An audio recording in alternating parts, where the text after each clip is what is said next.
राधे राधे सभी को आपका स्वागत है आपके YouTube चैनल वैदिक कलेक्शन में। आज हम ठाकुर जी की अलग ही लीला आपके लिए लेके आए हैं, जिसको सुनकर आप सबको बहुत ज़्यादा आनंद मिलने वाला है। चलिए हम स्टार्ट करते हैं इस लीला को। एक बार की बात है, गोसाई जी ठाकुर जी का श्रृंगार कर रहे थे और गोविंदास जी थे जो वो पीछे खड़े होकर पद सुना रहे थे। जैसे गोसाई जी श्रृंगार करते करते नेक दूरी पे जाते ठाकुर जी के श्रृंगार की सामग्री लेने, वैसे ही हमारे ठाकुर जी नीचे से एक मोती उठाते और गोविंदास जी को डट से मार देते। जैसे गोविंदास जी के सर पर मोती लगता, वैसे गोविंदास जी बोलते, माने ना के तारीखे बताओ कि रुक जा जरा। जैसे ही मोती को लेकर गोविंदास जी वापस ठाकुर जी को मारने लगते, वैसे गोसाई जी आ जाते और वह मोती गोसाई जी को जाकर लग जाता। गोसाई जी बोलते, अरे ओ गोविंदा, तू मोरे ठाकुर जी को मोती मार रहा है।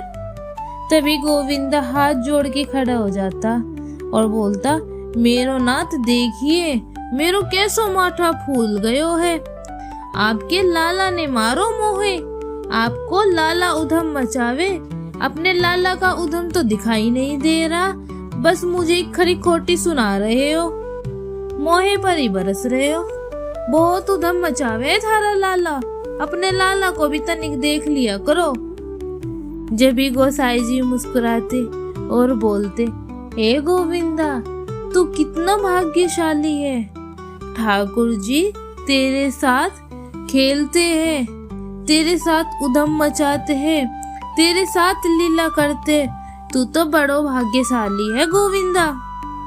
एक बार ठाकुर जी गोविंदा से बोले, अरे ओ गोविंदा, मेरो तो दाल बाटी खाने को बड़ो मन है औरों से, तो दाल बाटी चूरमा ही खाना है।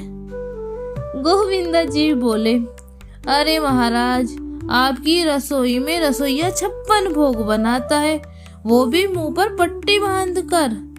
यमुना जी का जल आता है वृंदावन से जब सुंदर प्रसादी बनती है। इतने सुंदर भोजन को छोड़कर यूं कह रहे हो कि दाल बाटी खानी है। ठीक है, मैं आज बोल दूंगा रसोईया से कि आपके लिए प्रसादी में दाल बाटी बना दे। तभी ठाकुर जी बोले, अरे नहीं गोविंदो, मेरे को तो तोरे हाथ की दाल बाटी खानी है, रसोई की ना खानी। तो बोले, तेरी कदम कड़ी में आऊंगा और गोविंदा, जहाँ तू बैठ के भजन चिंतन करता है वह जगह मंदिर से दूर है, बहुत सुंदर वन में है, वहीं आकर आज तो मैं दाल बाटी का प्रसादी पाऊंगा। अब तो गोविंदा कंडा गोबरी में बनाकर तैयार कर और मैं वहीं आऊंगा और खाऊंगा। गोविंदा दास जी बोले, अरे महाराज, आपको सब मंदिर में पूजते हैं, आप यहाँ पर भगवान हो, ऐसे थोड़ी कहीं भी खाने चले जाओगे। तो हमारे ठाकुर जी बोले, पता थोड़ा ही चलेगा किन्हीं को कि मैं तेरे साथ खाने आया हूँ, तू चिंता मत ना कर, बस तू तैयारी कर ले, आज मैं तेरे यहाँ आके प्रसादी पाऊंगा। गोविंदास जी चुपचाप मंदिर से भाग गए, किसी को बताया तक नहीं, और ठाकुर जी ऐसे बाहर भी चले जाते, ये किसी को पता भी नहीं था। सबको लगता था ठाकुर जी तो बस अंदर ही रहते हैं।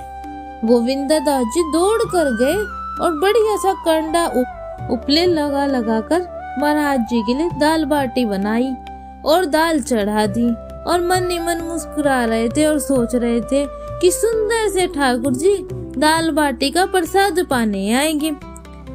लेकिन ठाकुर जी की लीला यहीं खत्म नहीं हो रही थी। हमारे ठाकुर जी को तो एक पंथ दो काज करने थे। वो कैसे, चलिए आपको आगे बताते हैं। एक तो गोविंदास जी का सुख लेना था और दूसरा एक झाड़ू लगाने वाला जो गिरिराज जी की तलेती में झाड़ू लगाता था, उसको मंदिर में अंदर प्रवेश नहीं करने देते थे लोग, और वो जो भी मंदिर से बाहर जाता दर्शनार्थी, उससे सबसे पूछता, आज हमारे ठाकुर जी कैसे लग रहे हैं। तो दर्शनार्थी उसको बताते, ठाकुर जी ने नीले रंग की बागा बांधी है, चांदी का मुकुट है, गले में मोतियों की माला है और बहुत सुंदर ही स्वरूप है। यह सुनकर वह झाड़ू लगाने वाला आंख बंद करके और ठाकुर जी के मन ही मन रूप को निहारता। झाड़ू लगाने वाला मन ही मन एक झांकी बना लेता ठाकुर जी की और मन ही मन ठाकुर जी को बोलता, हे मेरे नाथ, मुझे लगता है इस जन्म में तो कभी मुझे आपके दर्शन नहीं होंगे, परंतु प्रभु अगले जन्म में मुझे चाहे चींटी ही बना देना। मैं चींटी बनकर आपके 56 भोग में मंदिर के भीतर आ जाऊंगा और आपके दर्शन कर लूंगा, लेकिन प्रभु मुझ पर इतनी दया जरूर करना। ठाकुर जी उसके इस भाव से रीझ गए। जैसे सब मंदिर बंद करके भोजन प्रसादी करने के लिए गए, वैसे ही हमारे ठाकुर जी मंदिर से बाहर निकल लिए। अब ठाकुर जी विराजते थे गिरिराज पर्वत पर और उसी गिरिराज पर्वत के नीचे झाड़ू लगाने वाला आंखों में आंसू लिए आंख बंद करके ठाकुर जी का चिंतन कर रहा था। आज मेरे ठाकुर जी ऐसे लग रहे हैं, आज मेरे ठाकुर जी वैसे लग रहे हैं। मेरे ठाकुर जी ने नीले वस्त्र पहने हैं, मेरे ठाकुर जी के कानों में सुंदर कुंडल है, मोतियों की माला है और गुलाब का इत्र लगाया है। बड़ा सुंदर श्रृंगार है मेरे ठाकुर जी का। वह मन ही मन ऐसे चिंतन कर रहा था। ठाकुर जी नीचे उतर कर जाने लगे। इतने में ही ठाकुर जी ने लीला कर दी और जोर जोर से चिल्लाने लगे, अरे जल्दी ते आइयो, अरे जल्दी ते आइयो, देखियो मेरे पाँव में कांटो लग गयो, अरे जल्दी ते कोई आओ और मेरे पाँव का कांटा निकालो। अब जो झाड़ू लगाने वाला था वो तो ठाकुर जी का चिंतन कर रहा था आँख बंद करके। एकदम से उसकी आंखें खुली, उसने देखा कि ये सुअर कहाँ से आ रहा है। तो जैसे ही सामने देखा ठाकुर जी थे, गले में मोतियों की माला, मस्तिष्क पर चांदी का मुकुट चमक रहा था, घुंघराले केश थे और एक हाथ में अपना पाँव पकड़कर दूसरे पाँव से लंगड़ी की तरह कूद रहे थे। जैसे हम लोग आप लोग लंगड़ियाँ खेलते हैं ना, इस तरह ठाकुर जी कूद रहे थे। नीचे से झाड़ू लगाने वाले ने जब ऐसा देखा तो उसने मन में सोचा, अरे ऐसा पुरुष तो मैंने कभी अपने जीवन में नहीं देखा, ये कैसा पुरुष है। नीचे से ही ठाकुर जी को देखने लगा। अब स्वरूप उसको पता था ठाकुर जी का, क्योंकि वो जो दर्शन करके आते थे उनसे पूछता था कैसे दिख रहे हैं हमारे ठाकुर जी। तो उसने यही सोचा कि कहीं ये हमारे ठाकुर जी तो नहीं है। उसने ऐसा सोचकर वहीं से प्रणाम किया। ठाकुर जी बोले, प्रणाम कर रो है, दरी के जल्दी ऊपर आकर मोरो कांटा निकाल दे। अब ठाकुर जी की लीला ऐसी थी कि कोई भी ना समझ सके। मोहे कांटा लगा है, मोरे पाँव से कांटा निकाल दे। झाड़ू लगाने वाला बोला, मैं ऊपर नहीं आ सकता, अगर मैं ऊपर आया तो गोसाई जी मेरे को मारेंगे और सब लोग भी मुझे डांटेंगे।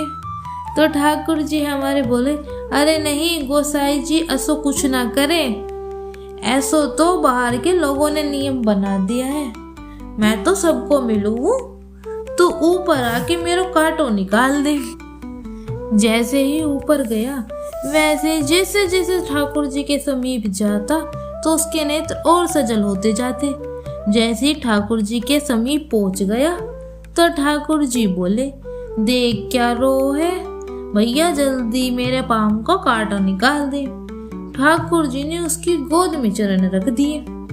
जल्दी कांटो निकाल अब मेरो, ठाकुर जी ने बोला। सुंदर तलवों को वह देखता रहा और इधर उधर कांटे को ढूंढता रहा। कहीं जाकर उसको कांटा मिल भी गया। अब इतने कोमल चरण ठाकुर जी के, उसके नेत्रों से आंसू गिरते रहे। बार बार वह कांटे को ढूंढता और खींचता। खींचते खींचते 2-3 बार खींचा, लेकिन हाथों से कांटा नहीं निकला।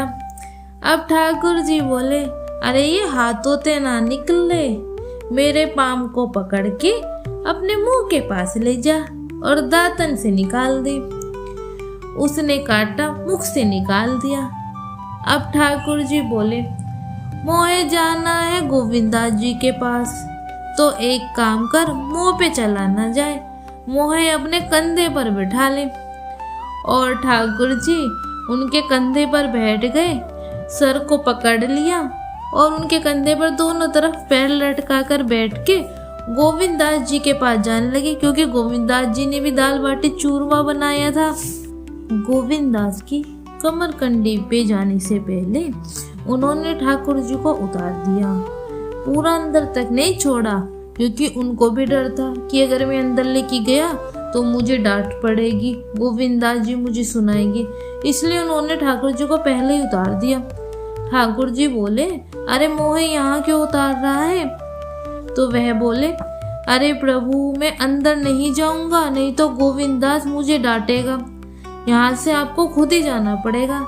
तो ठाकुर जी उनको बोलते, तो यहीं पेड़ के नीचे छुप जा और मैं दाल बाटी चूरमा खाने जा रहा हूँ, तेरे लिए भी बाटी लेके आऊंगा, तो यहीं मेरा इंतजार करना।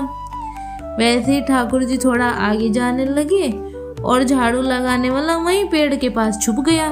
गोविंदास जी के यहाँ ठाकुर जी पहुंच गए और बोले, खवा मेरे को जल्दी जल्दी, मेरे को बहुत तेज की भूख लगी है। गोविंदास जी बोले, हाँ हाँ विराजो, सुंदर सी व्यवस्था कर दी गोविंदास जी ने ठाकुर जी के लिए। ठाकुर जी को बैठाया और सामने एक पत्तल पर बाटी रखी, दाल रखी, चूरमा रखा, चटनी रखी, सब बहुत सुंदर सजा दिया। अब ठाकुर जी पाने लगे, सब पाते पाते ठाकुर जी बीच बीच में बोलते, जल्दी जल्दी ला, मेरे को भूख लगी है। तो गोविंदास जी बोलते, पहले जो सामने रखा है उसको तो पालो, पहले ये तो खत्म करो। ठाकुर जी बोले, ना तो ना पता मोरा मंदिर में भोग कैसे लगे, सारी सामग्री एक साथ ही रख दे, मैं अपने आप आराम आराम से खाता रहूंगा। जैसे ही ठाकुर जी एक बाटी खाते तो एक बाटी छुपा लेते, ऐसे ही करते रहे और बोलते, जल्दी ला जल्दी ला। गोविंदास जी भी परेशान हो गए कि इतने जल्दी जल्दी प्रभु खा कैसे रहे हैं।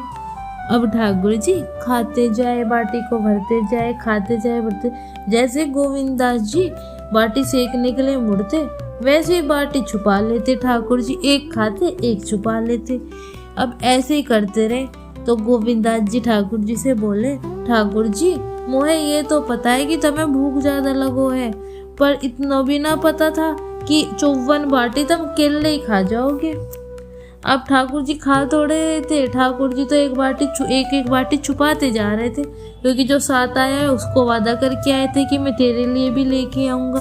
गोविंदास जी बोले, इतने खुराक है आपकी, ये मेरे को नहीं पता था, पेट है या समुद्र है आपका, खाते ही जा रहे हो। तो ठाकुर जी बोले, अच्छा दारी के ऐसा बोल रहा है, चला जाऊंगा मैं। गोविंदास जी बोले, नहीं नहीं प्रभु हमें क्षमा कीजिए, ऐसा ना कीजिए आप। पर ठाकुर जी तो जेब में भरते जा रहे थे। अब ठाकुर जी का पेट भर गया। जैसे ही ठाकुर जी खड़े हुए तो जो पेट पे कपड़ा बंधा रहता है उसमें बाटी छुपा रखी थी, जैसे ही खड़े हुए पीताम्बरी फैल गई। अब गोविंदास जी बोले, ठाकुर जी ये क्या है?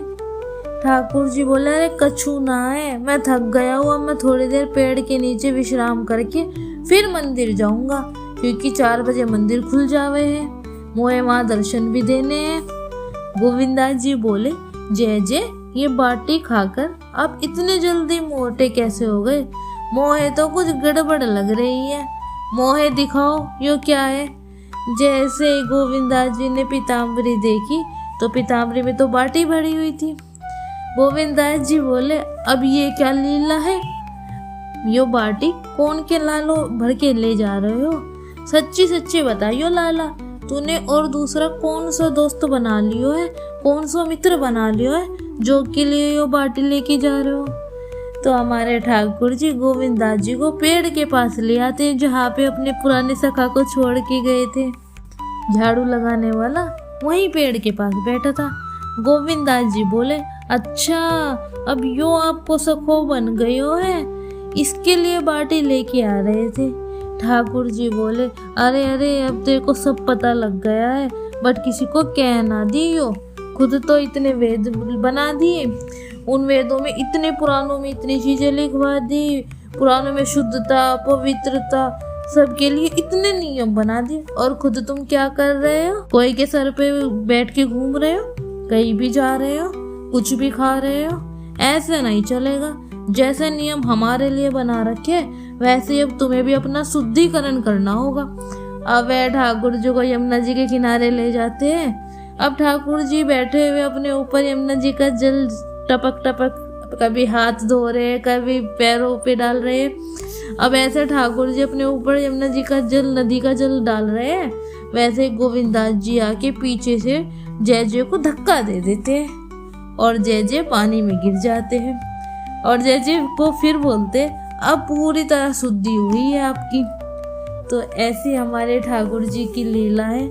जब भी उनको प्रेम से भाव से कोई भी पुकारता है तो हमारे ठाकुर जी दौड़े चले आते हैं। अगर आपको हमारी वीडियो थोड़ी भी पसंद आए तो हमारे वीडियो को लाइक कीजिएगा, सब्सक्राइब कीजिएगा हमारे चैनल को, और हमारी वीडियो को शेयर कीजिएगा। हम ऐसी ही अच्छी अच्छी वीडियो आपके लिए लाते रहेंगे। राधे राधे।